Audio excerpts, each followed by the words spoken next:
Hello! I'm Elaine, and I'm a tour guide in the French Quarter. I do ghost tours. And I am not going to tell you the stories that I tell on my tour, because you gotta pay for those. But if you want to hear some interesting things that have happened to me while I'm leading random drunk people around the French Quarter, I got you. I had one of those moments on the tour tonight that just, I cannot get it out of my head. So it was a pretty normal tour. Everyone was very polite, had great guests. It was a small tour, which was convenient because I'm still getting over heat stroke. Not heat stroke, heat exhaustion, which is much milder. But the thing about heat exhaustion is it does leave my brain a little bit frazzled. So all weekend I've been stumbling over my words, throwing in like the wrong sentence in the wrong place and having to go back and be like, that's not quite what I meant to say. But my guests were very polite about it tonight. And finally, we're getting to the last stop, and I'm feeling woozy and like I want to finish this tour as quickly as possible. And I hear someone coming down the street screaming. And as a tour guide, part of your job is to be aware of these things and to be aware of what's happening. Because there's a huge difference between a group of girls screaming, "Woo, Bourbon Street!" and a guy screaming, "I've got a gun!"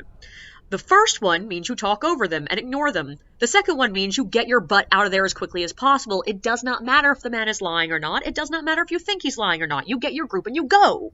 So you want to be aware of what kind of things people are screaming around you.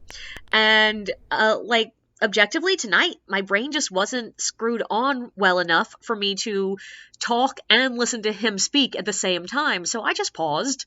And that was a mistake. Because he saw me pause, heard the silence, and I guess he thought that meant that he now had a captive audience. Because he started looking directly at us and screaming directly at us about how, "You're here in a dead city! There is no culture in New Orleans and hasn't been for 100 years!"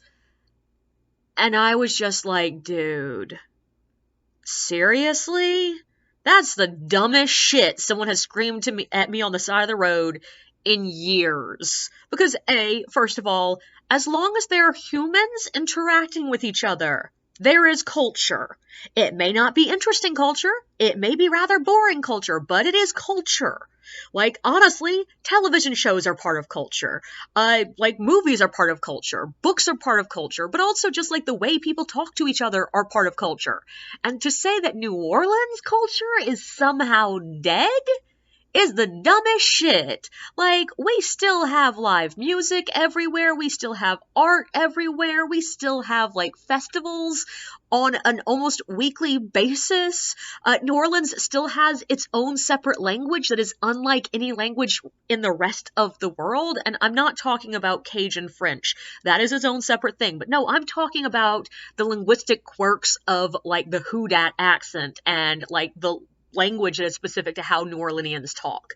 It's fascinating. It's really cool, and it is culture. But also, more than that, just because there's a lot of tourism doesn't somehow mean culture is dead.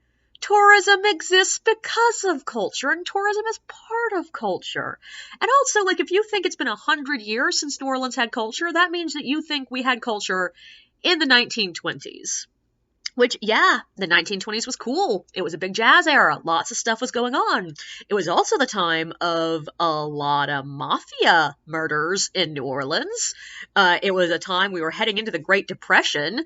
It was a time of economic disparities between the poor and the wealthy. It was a time of a lot of racism. So, dude, it says a lot about you if you think that the 1920s was somehow better than today.